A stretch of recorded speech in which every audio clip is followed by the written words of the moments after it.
I've asked a question which has not been answered to date.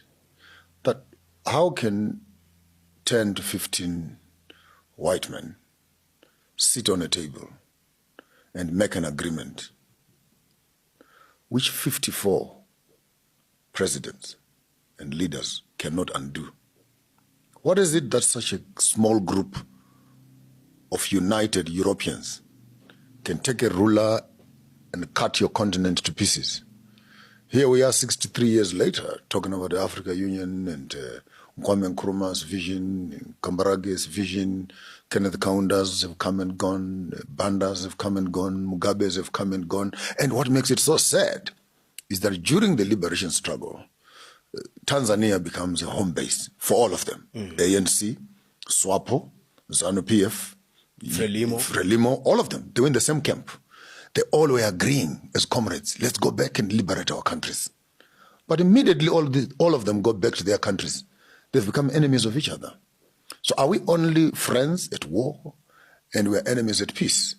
And if we can fail, therefore, as African governments in this deja vu of what we lost, over and above the culture that Chinua Achebe can echo, now we're talking about the loss of even the unity. That became the fuel of our own independence. But King, you know, let's trace it. In 1963, in Addis Ababa, the question of undoing Berlin was a live issue. And if you look at the early debates, there are those who said, let us undo the boundaries. And then it was examined, and they argued that if we started undoing the boundaries, there would be great conflict because the neo-colonizer is still with us. The same was revisited in Cairo in 1964, hosted by Gamal Abdel Nasser. And the key voices at that time were Nyerere and Nkrumah. Nkrumah believed that these boundaries were temporary because Africa was going to unite anyway. So his argument was, well, these are only going to be boundaries for purposes of administration, and the doctrine of inviolability of inherited boundaries was then drilled down. Little did he know that these were the things that were going to be gridlock and paddocks that would hold us together. So in 1965, when he convenes a meeting in Accra, he himself takes the view, and Nyerere speaks about it on 6th of March 1997. He says that they thought that they would come out of that meeting saying there is a United States of Africa. But the neo-colonizer was thinking differently, and a year later Nkrumah is overthrown. But Nkrumah said something that answers your question.